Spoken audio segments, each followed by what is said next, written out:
know what color the sun is.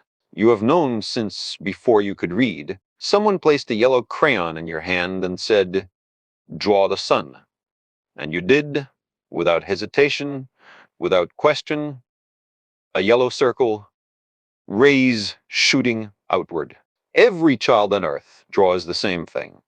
Every culture in history depicted it the same way, painted on cave walls, pressed into clay tablets, printed in textbooks, handed to children this very morning. The sun is yellow, except it isn't. And I don't mean that in some poetic sense or as a philosophical game. I mean it in the most literal, measurable, physical way possible. The sun is not yellow.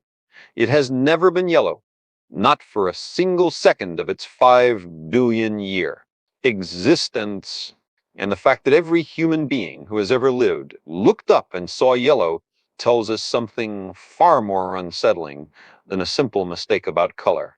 It tells us that our senses, the instruments we trust above all else to tell us what is real, are not windows onto reality. They are filters, and we have never noticed the frame. Let me show you what I mean. Here is what is actually happening. The sun emits light across the entire visible spectrum. Red, orange, yellow, green, blue, violet, all of it, simultaneously in roughly equal intensities. When you combine all the colors of visible light together, you do not get yellow, you get white. That is what white is. All colors arriving together, balanced, inseparable. The sun, seen from space, is white. Every astronaut who has floated outside Earth's atmosphere and turned to face it will tell you this. Every photograph taken by instruments above the atmosphere confirms it pure, brilliant white. So where did the yellow come from? It came from the very air you're breathing right now. When sunlight enters Earth's atmosphere, it does not pass through cleanly. It collides with gas molecules, nitrogen, oxygen, billions upon billions of them, and these collisions scatter light. But here is the critical detail that changes everything. The atmosphere does not scatter all colors equally. Blue light has a shorter wavelength, it is more energetic, more easily deflected. When sunlight hits our atmosphere, the blue light bounces, scatters in every direction, sprayed across the entire dome of the sky. This is why the sky is blue. Not because the sky is blue, but because it has stolen the blue from the sun. And what arrives at your eyes from the direction of the sun itself, the sun stripped of much of its blue, now appears warmer, yellower. The sky is blue because the sun is white. The sun looks yellow because the sky took the blue. You have been looking at this your entire life. The evidence was always there. It was written every morning in the colors above your head, and it went unread. There is a question that should be asked, and almost never is. Not what color is the sun, but why does it look the way it does? I wrote once that it is sometimes said that scientists are unromantic, that their passion to figure out robs the world of beauty and mystery. But is it not stirring to understand how the world actually works? That white light is made of colors. That color is the way we perceive the wavelengths of light. That transparent air reflects light. That in so doing it discriminates among the waves, and that the sky is blue for the same reason that the sunset is red. Read that again slowly. The sky is blue for the same reason that the sunset is red. They are the same event, the same physics, seen from two different angles. Now I want you to sit with something uncomfortable for a moment. Our perceptions are fallible. I have said this before, and I mean it with every implication it carries. The sky deceived every human civilization that ever looked up at it, not through any malice, not through any failure of human intelligence, but because we evolved to survive on the surface of a planet not to perceive the universe as it actually is. Common sense, I told an interviewer once, works fine for the universe we are used to, for time scales of decades, for space between a tenth of a millimeter and a few thousand miles. And once we leave those domains of human experience, there is no reason to expect the laws of nature to continue to obey our intuitions, since our intuitions are built from a very limited set of experiences. We mistook our sensorial intuitions for facts of the universe for millennia.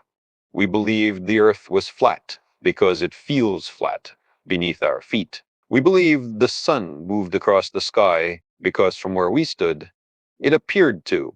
We believed the sun was yellow because through our particular atmosphere, viewed by our particular eyes, that is how it registered. All three beliefs felt like common sense. All three were wrong, and our eyes themselves are part of the deception.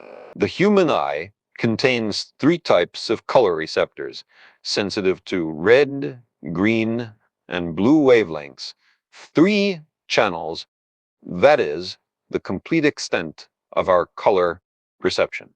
Three, the electromagnetic spectrum, the full range of light that exists in the universe, stretches from radio waves to gamma rays across an almost unimaginable range of frequencies. The slice of it that we can see is vanishingly thin. What we call visible light is not a property of the universe. It is a property of human biology. It is the narrow window that evolution, by chance and necessity, opened for us. There is light all around you right now that you will never see, not because it is hidden, that because you were not built to detect it. Bees navigate by ultraviolet markings on flowers that are invisible to us. Patterns written in light we cannot read on flowers we think we fully see.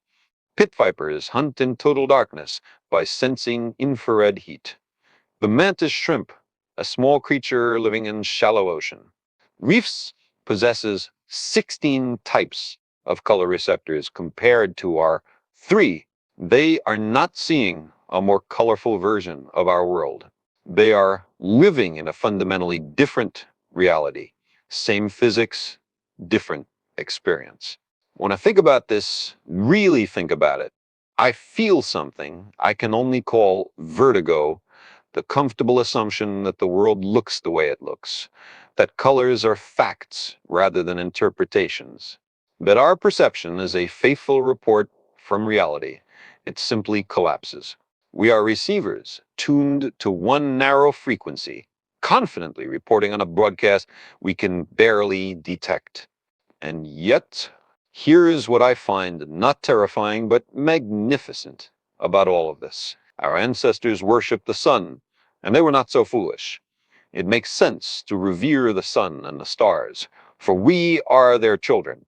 The nitrogen in our DNA, the calcium in our teeth, the iron in our blood, the carbon in our apple pies. All of it was made in the interiors of collapsing stars. We are, quite literally, made of star stuff. But those ancestors, as wise as they were, as reverent as they were, could not have told you why the sky was blue. They had not yet doped the tools. They had not yet asked the question in a way that demanded a testable answer. And so they accepted the yellow sun as an obvious, unquestioned fact of the universe. It took centuries of careful, patient, humble observation, prisms catching light in darkened rooms, equations written by people who would never meet each other, telescopes pointed upward in cold observatories at 3 in Val, morning to discover that the obvious answer was wrong. That is what science is. Not a collection of facts, a way of thinking, a way of refusing to let intuition be the final word, a willingness to follow the evidence even when it leads somewhere that makes the familiar world feel strange. For me, it is far better to grasp the universe as it really is than to persist in delusion, however satisfying and reassuring. There is something even deeper here that I cannot let pass without saying. The same atmosphere that deceives your eyes about the sun's color is the same thin shell of gas that makes your existence possible. That same air scatters blue light, yes, but it also absorbs the ultraviolet radiation that would otherwise shred the molecular machinery of life. It traps enough heat to keep water liquid on the surface. It provides the oxygen that your cells are burning at this very moment to let you think these thoughts. The thing that has been lying to you about the sun since the day you were born is the same thing to keeping you alive to be lied to. I do not find this ironic. I find it extraordinary. It suggests something important about the relationship between us and this world. We are not passive observers of an indifferent universe. We are deeply embedded in it. We are shaped by it. Our perceptions, our limitations, our very biology, all of it is a product of this specific planet, this specific atmosphere, this specific evolutionary path. We did not evolve to see truth. We evolved to survive. And surviving on this particular world meant seeing a yellow sun through a blue sky and never once asking why. But some of us did ask, and that perhaps is the most extraordinary thing of all. A species that evolved for survival, for hunting, for shelter, for the basic continuity of life, somehow developed the capacity to wonder, to look up at a yellow sun and eventually ask, but is it yellow? To feel genuinely dissatisfied with the comfortable answer, to build instruments that see beyond what our eyes can show us, to discover that the sky has been blue and the sun has been white, always for 5 billion years, patiently waiting for a creature curious enough to notice. It does no harm to the romance of the sunset to know a little bit about it. In fact, I would argue the opposite. When you understand that the deep orange burning at the horizon is sunlight traveling through more atmosphere than it does at noon, that the deep blue is being stripped away even further, leaving the longer, warmer wavelengths behind, the sunset does not become less beautiful. It becomes more, because now you are not just seeing a pretty display of color. You are watching your atmosphere reveal itself. You are seeing the physics of light written in the sky in real time. You are watching a white star's light get translated by a thin shell of nitrogen and oxygen into something your three color eyes experience as beauty. Every sunset is the sky explaining itself if you know how to read it. The cosmos is all it is, or ever was, or ever will be. And part of what it is in this small corner is a yellow crayoned sun that was never yellow, an atmosphere that gives life and distorts perception simultaneously, and a young, improbable, curious species, no older than a blink in cosmic time, that looked up one day, asked the right question, and found the universe waiting to answer. The sun is white. It has been telling you that through the blue sky every clear morning of your life. You just had to learn to listen to the right color.